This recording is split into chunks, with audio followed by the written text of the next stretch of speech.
जैसे क्या है कि मान लो कोई ऑब्जेक्ट है और लेट्स से वो रखा हुआ है किसी टेबल पर और उसका मास है m। अब इस पर क्या क्या फोर्सेस लग रहे हैं ये देखना है मुझे। एक तो mg लग रहा है इस पर और एक टेबल इस पे कुछ फोर्स लगा रही हो, है ना। ठीक उसी तरह से भाई इस ऑब्जेक्ट को मैं हाथ में पकड़ के रखूं तो क्या है, ग्रेविटेशनल फोर्स की वजह से इस ऑब्जेक्ट के नीचे जाने की टेंडेंसी है, लेकिन मेरा हाथ इसको नीचे नहीं जाने दे रहा है, तो वो हाथ इस पर एक फोर्स ऊपर लगा रहा है। उस फोर्स को क्या नाम दे देते हैं हम, नॉर्मल फोर्स, क्योंकि वो सरफेस के परपेंडिकुलर डायरेक्शन में लगता है। ये ब्लॉक पर लगने वाले फोर्सेस हो गए।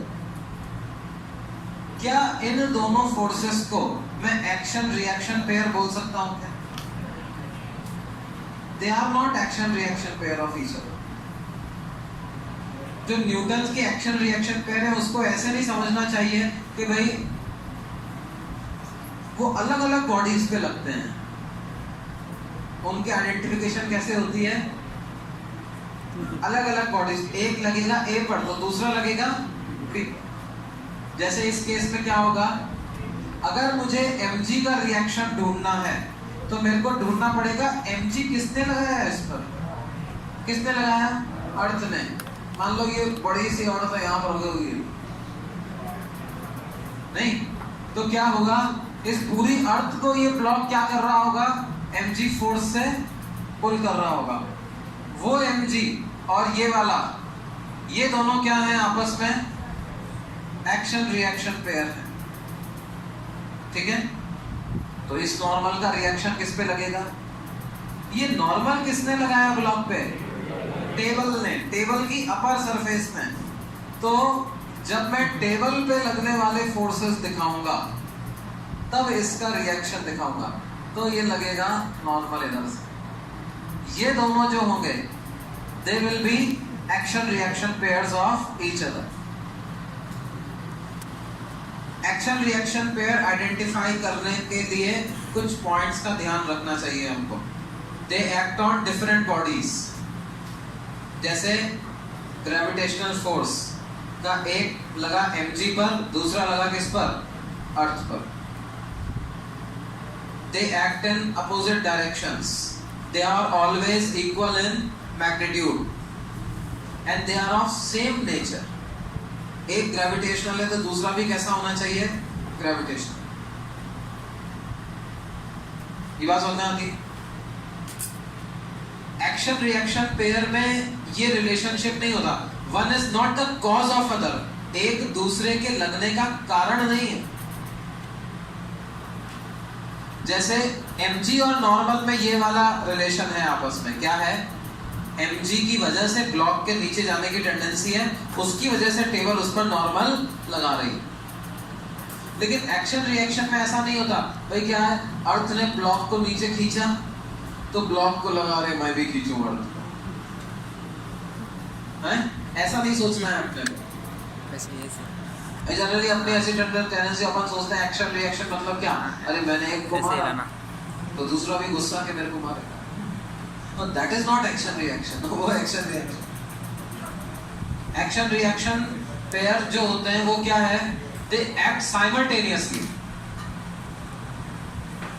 जैसे ही मतलब अर्थ और पार्टिकल ने एक दूसरे को एक साथ अट्रैक्ट करना चालू किया, किसने पहले, इसका कोई जवाब नहीं। Both started attracting each other simultaneously. एक ने अट्रैक्ट किया इस वजह से दूसरा अट्रैक्ट कर रहा है, ऐसा नहीं है। दोनों क्यों अट्रैक्ट कर रहे हैं, दोनों के अपना अपना मास है, इसकी वजह से वो दोनों क्या कर रहे हैं, अट्रैक्ट कर रहे हैं।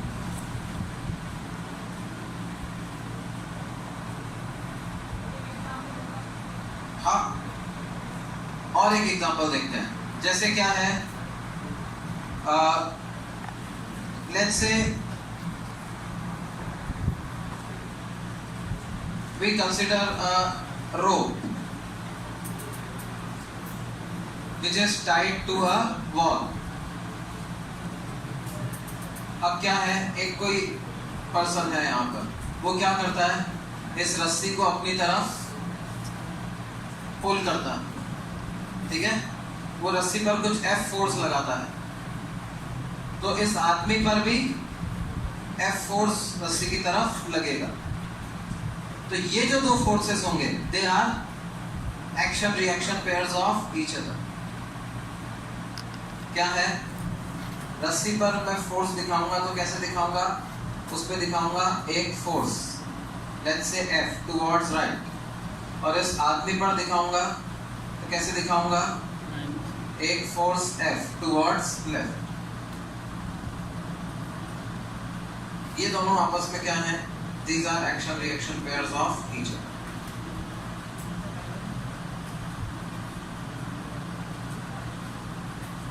बैलेंस होगा, हमेशा इक्वल मैग्नीट्यूड के होंगे, अपोजिट डायरेक्शन होंगे। अब बैलेंस का मतलब क्या है बेटे, एक ही बॉडी पे अगर लगते हो तो अपन उसके बैलेंसिंग या अनबैलेंसिंग की बात करते हैं ना, समझ रहे हो क्या होगा, इस वाले फोर्स का जो भी इफेक्ट आएगा वो किस पे आएगा, रस्सी पर। इस फोर्स का जो इफेक्ट आएगा वो किस पे आएगा, मैन पे। इसको इसमें मत जोड़ो, मैन का मोशन अगर देखना है तो सिर्फ किससे डिसाइड होगा, ये फोर्स F से, वो उससे टेंशन से डिसाइड नहीं है, मतलब उस पे लगने वाले फोर्स से डिसाइड नहीं है। मैन एक्सेलरेट क्यों नहीं कर रहा, क्योंकि यहाँ पर जमीन पे खड़ा हुआ हो और ये जमीन रफ हो गई, ये दोनों का सम 0 है, ये कारण नहीं है मैन के एक्सेलरेट नहीं होने का। कंफ्यूजन यहीं से पैदा होता है कि साहब इसीलिए तो मैन एक्सेलरेट नहीं कर रहा क्योंकि ये दोनों बराबर नहीं, मैन एक्सेलरेट इसलिए नहीं कर रहा क्योंकि ये जमीन रफ है।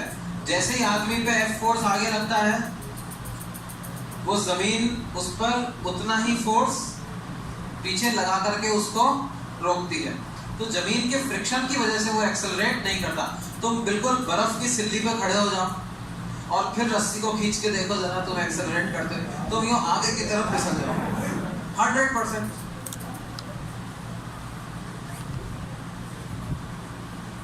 फ्रिक्शन ना हो तो तुम डेफिनेटली ऐसे आगे की तरफ स्किड हो जाओ।